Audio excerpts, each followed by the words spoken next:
Today we're going to be in Genesis 30, the end of Genesis 30, and then chapter 31. Let's see what the Lord has to say to us today. Let's go ahead and get into it. Let me go ahead and start this up. Soon after Rachel had given birth to Joseph, Jacob said to Laban, "Please release me, so I can go home to my own country. Let me take my wives and children, for I have earned them by serving you, and let me be on my way. You certainly know how hard I have worked for you." "Please, listen to me," Laban replied. "I have become wealthy, for the Lord has blessed me because of you. Tell me how much I owe you. Whatever it is, I'll pay it." Jacob replied, "You know how hard I've worked for you, and how your flocks and herds have grown under my care. You had little indeed before I came, but your wealth has increased enormously. The Lord has blessed you through everything I've done. But now, what about me? When can I start providing for my own family?" "What wages do you want?" Laban asked again. Jacob replied, "Don't give me anything. Just do this one thing, and I'll continue to tend and watch over your flocks.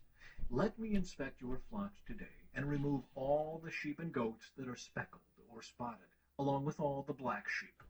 Give these to me as my wages. In the future, when you check on the animals you have given me as my wages, you'll see that I have been honest. If you find in my flock any goats without speckles or spots, or any sheep that are not black, you will know that I have stolen them from you." "All right," Laban replied. "It will be as you say."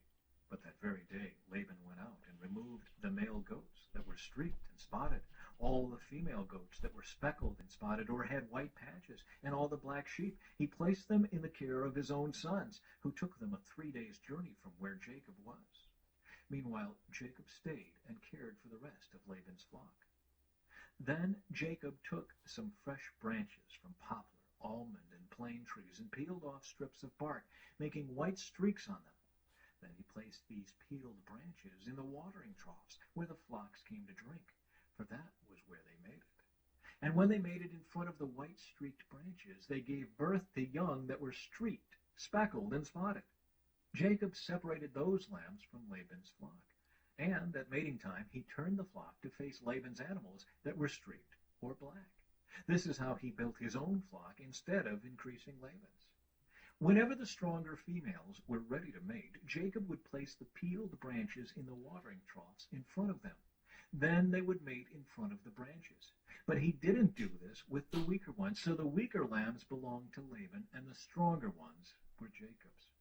As a result, Jacob became very wealthy, with large flocks of sheep and goats, male and female servants, and many camels and donkeys.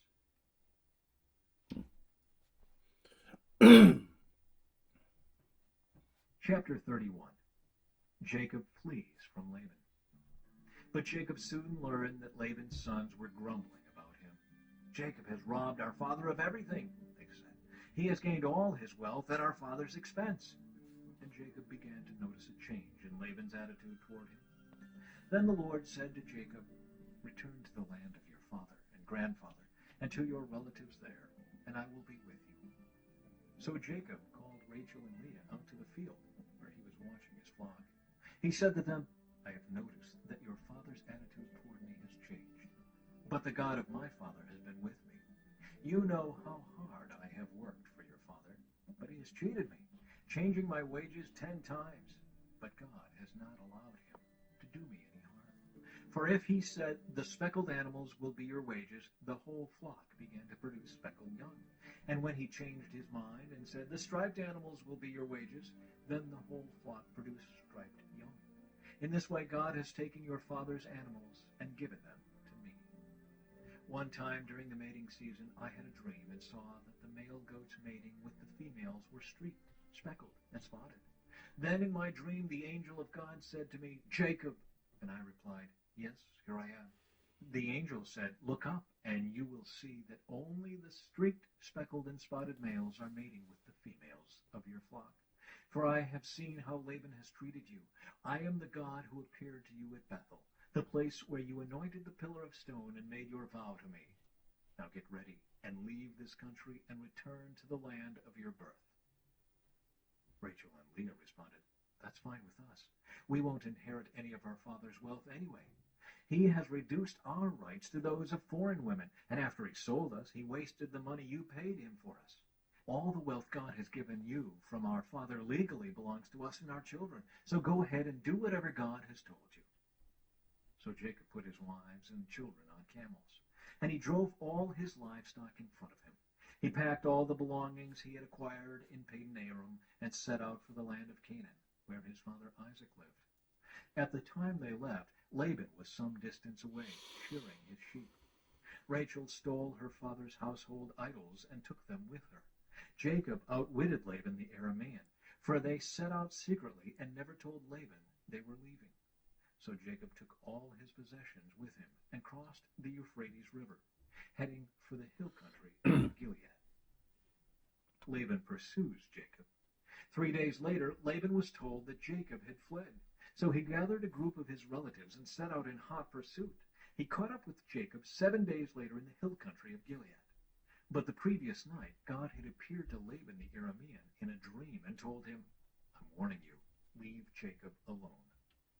Laban caught up with Jacob as he was camped in the hill country of Gilead, and he set up his camp not far from Jacob's. "What do you mean by stealing away like this?" Laban demanded. "How dare you drag my daughters away like prisoners of war? Why did you slip away secretly? Why did you steal away? And why didn't you say you wanted to leave? I would have given you a farewell feast with singing and music, accompanied by tambourines and harps. Why didn't you let me kiss my daughters and grandchildren and tell them goodbye? You have acted very foolishly. I could destroy you, but the God of your father appeared to me last night and warned me, 'Leave Jacob alone.' I can understand your feeling that you must go and your intense longing for your father's home, but why have you stolen my gods?" "I rushed away because I was afraid," Jacob answered. "I thought you would take your daughters from me by force. But as for your gods, see if you can find them, and let the person who has taken them die. And if you find anything else that belongs to you, identify it before all these relatives of ours, and I will give it back." But Jacob did not know that Rachel had stolen the household idols. Laban went first into Jacob's tent to search there, then into Leah's, and then the tents of the 2 servant wives. But he found nothing. Finally, he went into Rachel's tent. But Rachel had taken the household idols and hidden them in her camel's saddle, and now she was sitting on them. When Laban had thoroughly searched her tent without finding them, she said to her father, "Please, sir, forgive me if I don't get up for you. I'm having my monthly period." So Laban continued his search, but he could not find the household idols. Then Jacob became very angry, and he challenged Laban. "What's my crime?" he demanded. "What have I done wrong to make you chase after me as though I were a criminal? You have rummaged through everything I own. Now show me what you've found that belongs to you. Set it out here in front of us before our relatives for all to see. Let them judge between us. For 20 years I have been with you, caring for your flocks. In all that time your sheep and goats never miscarried. In all those years I never used a single ram of yours for food. If any were attacked and killed by wild animals, I never showed you the carcass and asked you to reduce the count of your flock. No, I took the loss myself. You made me pay for every stolen animal, whether it was taken in broad daylight or in the dark of night. I worked for you through the scorching heat of the day and through cold and sleepless nights. Yes, for 20 years I slaved in your house. I worked for 14 years earning your 2 daughters and then 6 more years for your flock. And you changed my wages 10 times. In fact, if the God of my father had not been on my side, the God of Abraham and the fearsome God of Isaac, you would have sent me away empty-handed. But God has seen your abuse and my hard work. That is why he appeared to you last night and rebuked you." Jacob's treaty with Laban. Then Laban replied to Jacob, "These women are my daughters. These children are my grandchildren, and these flocks are my flocks. In fact, everything you see is mine. But what can I do now about my daughters and their children? So come, let's make a covenant, you and I, and it will be a witness to our commitment." So Jacob took a stone and set it up as a monument. Then he told his family members, "Gather some stones." So they gathered stones and piled them in a heap. Then Jacob and Laban sat down beside the pile of stones to eat a covenant meal. To commemorate the event, Laban called the place Jegar Sahadutha, which means witness pile in Aramaic, and Jacob called it Galid, which means witness pile in Hebrew. Then Laban declared, "This pile of stones will stand as a witness to remind us of the covenant we have made today." This explains why it was called Galid, witness pile. But it was also called Mitzpah, which means watchtower. For Laban said, "May the Lord keep watch between us to make sure that we keep this covenant when we are out of each other's sight. If you mistreat my daughters, or if you marry other wives, God will see it even if no one else does. He is a witness to this covenant between us. See this pile of stones," Laban continued, "and see this monument I have set between us. They stand between us as witnesses of our vows. I will never pass this pile of stones to harm you, and you must never pass these stones or this monument to harm me. I call on the God of our ancestors, the God of your grandfather Abraham and the God of my grandfather Nahor, to serve as a judge between us." So Jacob took an oath before the fearsome God of his father Isaac to respect the boundary line. Then Jacob offered a sacrifice to God there on the mountain and invited everyone to a covenant feast. After they had eaten, they spent the night on the mountain.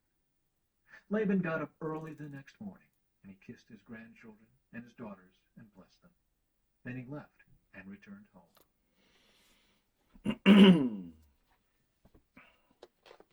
Well, Jacob needed to get out, and he did what he had to do to protect his family. But Jacob also, let me get back in here real quick and I can find out. Actually, let me look at my notes. Because the covenant they made, let's see here. Laban went after Jacob. I think he was gonna get rid of him and take everything back that was his. But God interceded again on Jacob's behalf and just told him, "Don't touch him." And that's when Jacob made that treaty with Laban, set up the stones. Stones back then symbolized a lot with people. I guess a territory type of thing. But be careful today out there. I know the world's crazy. Just keep your eyes on and your head on a swivel. Because I think the treaties that were set back then are no longer, if you know what I mean. So let's pray. Pray we have a good day. And that the Lord will bless his word. Lord, thank you for this day. Thank you that we could get into your word again. And I just pray for our country, pray for today. As there's a lot of craziness going on right now, and people are up in an uproar, and these wars overseas have been going on for years. But I just pray for the people that are in it right now, and decades actually, and generations. But I just pray that you'll be with them. Pray that people realize this is biblical. This is not something that just came about. This is a biblical thing, and your hand is on it. And people need to realize that. I pray that you'll be with our country. Pray that you'll be with our friends, our allies, and just pray that you'll be with everybody that is affected by this issue. But I just pray that you'll give us a good day today, and as we come back tomorrow and read your word, that you'll bless us again. In your name, amen. Have a good day. We'll see you tomorrow.